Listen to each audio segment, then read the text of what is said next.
Times Now, NDTV, People's Pulse மற்றும் Matrix ஆகிய 4 நிறுவனங்களின் அந்த தேர்தலுக்கு பிந்தைய வாக்குக்கணிப்பு முடிவுகளை பார்க்கிறோம். இதில் டைம்ஸ் நவ் நிறுவனத்தின் தேர்தலுக்கு பிந்தைய வாக்குக்கணிப்பு முடிவுகளின்படி எக்ஸிட் போல் முடிவுகளில் பாரதிய ஜனதா கட்சி மற்றும் ஐக்கிய ஜனதாதள கூட்டணியின் கட்சிகள் 135 இருந்து 140 இடங்களை வெற்றி பெறுவதற்கான வாய்ப்பு இருப்பதாக அந்த கருத்து கணிப்பு முடிவுகள் தெரிவிக்கின்றன.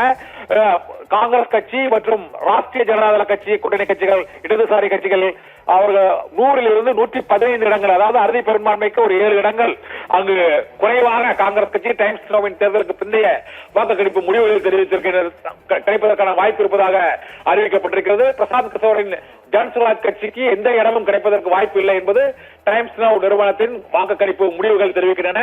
என்டிடிவி நிறுவனத்தின் வாக்குக்கணிப்பு முடிவுகளின்படியும் 133 இருந்து 148 இடங்களை பாரதிய ஜனதா கட்சி மற்றும் நிதிஷ்குமார் தலைமையிலான ஐக்கிய ஜனதாதளம் கட்சி உள்ளிட்ட கட்சிகளை சேர்ந்த வேட்பாளர்கள் 148 இடங்கள் வரை வெற்றி பெறுவதற்கான வாய்ப்பு இருப்பதாக தெரிவித்திருக்கிறது.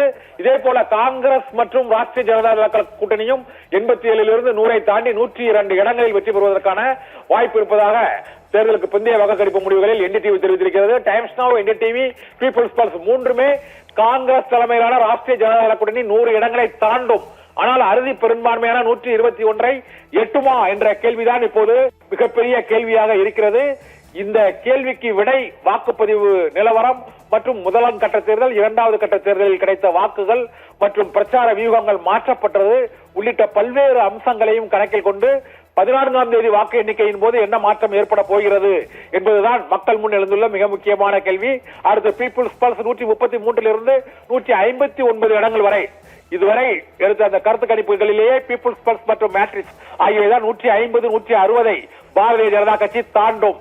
பாரதிய ஜனதா கட்சி மற்றும் ஐக்கிய ஜனதாதள கட்சி கூட்டணி கட்சிகள் தாண்டும் என்று அறிவித்திருக்கிறது. மிகவும் குறைவான இடங்களில் 70 90 காங்கிரஸ் மற்றும் ராஷ்டிரிய ஜனதாதள கட்சி கூட்டணியை வெற்றி பெறும் என்று தெரிவித்திருக்கிறார்கள். இதே போல ஜேவிசி மற்றும் டைனிக் பாஸ்கர் ஆகிய 2 நிறுவனங்களின் தேர்தலுக்கு பிந்தைய வாக்குக்கணிப்பு முடிவுகளின்படி பாரதிய ஜனதா கட்சி ஐக்கிய ஜனதாதள கூட்டணி 135 இடங்களில் இருந்து 150 இடங்கள் வரை வெற்றி பெற்று ஆட்சி அமைப்பதற்கான வாய்ப்பு இருப்பதாக தெரிவித்திருக்கிறது. இதிலும் காங்கிரஸ் மற்றும் ராஷ்டிரிய ஜனதாதள கூட்டணி 88 இருந்து 103 என்ற இடத்தை எட்டவும் அறுதி பெரும்பான்மைக்கு அங்கு 121 தேவை. 17 இடங்கள் வரை அங்கு காங்கிரஸ் கூட்டணிக்கு குறைவாக இருப்பதாக கூறப்படுகிறது. ஜன்சுராஜ் கட்சி 1 இடங்களிலும் மற்ற கட்சிகள் 3 இருந்து 6 இடங்களிலும் வெற்றி பெறுவதற்கான வாய்ப்பு இருப்பதாகவும் தேர்தலுக்கு பிந்தைய வாக்குக்கணிப்பின் ஜேவிசி நிறுவனத்தின் வாக்குக்கணிப்பு முடிவுகள் தெரிவிக்கின்றன. டைனிக் பாஸ்கர் நிறுவனத்தின் புகழ்பெற்ற டைனிக் பாஸ்கர் நிறுவனத்தின் வாக்குக்கணிப்பு முடிவுகளின்படி 145 இருந்து 160 இடங்கள் வரை பாரதிய ஜனதா கட்சி ஐக்கிய ஜனதாதள கூட்டணி கட்சிகளுக்கிடையே என்டிஏ கூட்டணி வெற்றி பெறும் என தெரிவித்துள்ளது. இதே போல காங்கிரஸ் மற்றும் ராஷ்டிரிய ஜனதாதள கூட்டணி டைனிக் பாஸ்கரின் தேர்தலுக்கு பிந்தைய வாக்குக்கணிப்பு முடிவுகளில் 73 இடங்களில் இருந்து 91 இடங்களே குறைவான அளவே காங்கிரஸ் கட்சிக்கு கிடைக்கும் என்றும் 2020 தேர்தலை விட 2025 தேர்தலில் காங்கிரஸ் ராஷ்டிரிய ஜனதாதள கூட்டணிக்கு குறைவான இடங்களே கிடைப்பதற்கான வாய்ப்பு இருப்பதாக தேர்தலுக்கு பிந்தைய வாக்குக்கணிப்பு முடிவுகளின்படி தெரிவிக்கின்றன. இது இறுதி முடிவு அல்ல. 14ஆம் தேதி வாக்கு எண்ணிக்கையின் போது என்ன மாற்றம் ஏற்பட போகிறது என்ற தெரிவிக்கிறது.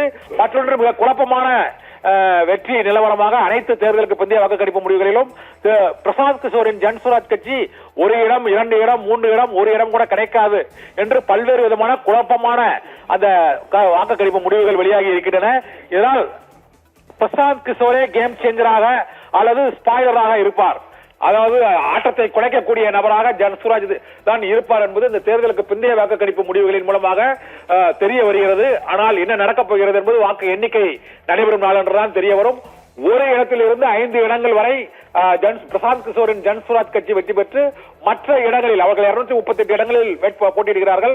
அந்த 238 இடங்களிலும் என்ன பாதிப்பை ஏற்படுத்துகிறார்கள் என்றும் பல இடங்களில் வாக்கு எண்ணிக்கை முடிவுகள் 1000 ஓட்டிலிருந்து 10,000 வாக்குகளுக்குள் அந்த வெற்றி நிலவரம் மாறுவதற்கான வாய்ப்பை, அதாவது கேம் சேஞ்சர் அல்லது ஸ்பாயிலர், இந்த இரண்டையும் செய்ய போவது பிரசாந்த் கிஷோர் தானா என்பது தேர்தலுக்கு பிந்தைய வாக்கு கணிப்பு முடிவுகளின்படி நமக்கு அந்த சந்தேகம் எழுகிறது. ஏனென்றால் டைம்ஸ் நவ் தேர்தலுக்கு பிந்தைய வாக்கு கணிப்பு முடிவில் பிரசாந்த் கிஷோர் அங்கு 1 இடத்தில் கூட வெற்றி பெறுவதற்கு வாய்ப்பு இல்லை. என்டிடிவியிலும் ஒரு 0-0 இடங்களில் வெற்றி பெறுவதற்கு வாய்ப்பு இருக்கிறது. இதே போல பீப்புள்ஸ் பல்ஸ், மேட்ரிக்ஸ் ஆகியவையும் 2 முதல் 5 இடங்களில் வெற்றி பெறுவதற்கான வாய்ப்பு இருக்கிறது என்றும் உறுதியான வெற்றி வாய்ப்பு ஜன்சுராஜ் பிரசாந்த் கிஷோரின் ஜன்சுராஜ் கட்சிக்கு வழங்கப்படவில்லை. இதனால் இந்த தேர்தலில் கேம் சேஞ்சராக பிரசாந்த் கிஷோர் கட்சி தான் இருக்க போகும் என்றும் அது காங்கிரஸ் கட்சியின் வெற்றி, காங்கிரஸ் ராஷ்டிரிய ஜனதா தள கட்சியின் வெற்றி வாய்ப்பை பாதித்ததா அல்லது பாரதிய ஜனதா கட்சியின் வெற்றி வாய்ப்பை அதிகரிப்பதற்கு உதவியதா என்பது 14ஆம் தேதி வாக்கு எண்ணிக்கை நடைபெறும் போது உண்மை நிலைமை தெரிய வரும். இது தவிர அசாதுதீன் ஓவைசியின் மஜ்லிஸ் கட்சியின் பாதிப்பு கடந்த தேர்தலை போல இந்த முறையும் சீமாஞ்சல் பிராந்தியத்தில் இருந்ததா அல்லது மற்ற பிராந்தியத்திலும் விரிவடைந்ததா என்பது குறித்தும் இந்த தேர்தல் தெரிய வரும். அதனால் இந்த தேர்தல் முடிவுகளை மாற்றியது யார் என்பது 14ஆம் தேதி வாக்கு எண்ணிக்கையின் போது தெரிய வரும். தேர்தலுக்கு பிந்தைய வாக்கு கணிப்பு முடிவுகள் ஜேவிசி, டெனிக்ஸ் பாஸ்கர் மற்றும் பி மார்க் ஆகிய உள்ளிட்ட நிறுவனங்களின் வாக்கு கணிப்பு முடிவுகளின்படி இங்கு என்டிஏ தேசிய ஜனநாயக கூட்டணி மீண்டும் ஆட்சி வைப்பதற்கான வாய்ப்பு இருக்கிறது என்றும் காங்கிரஸ் கட்சிக்கு மிக கடுமையான போட்டியை அளித்திருக்கிறது என்றும் பிரசாந்த் கிஷோரின் ஜன்சுராஜ் ஓபிசி கட்சிகள் கேம் சேஞ்சராகவும் ஸ்பாய்லராகவும் இருந்திருக்கின்றன என்பதும் இந்த தேர்தலுக்கு பிந்தைய வாக்கு கணிப்பு முடிவுகளின் மூலம் தெரிய வருகிறது. வாக்கு எண்ணிக்கையின் போது என்ன நிலவரம் என்பதை 14ஆம் தேதி பார்க்கலாம்.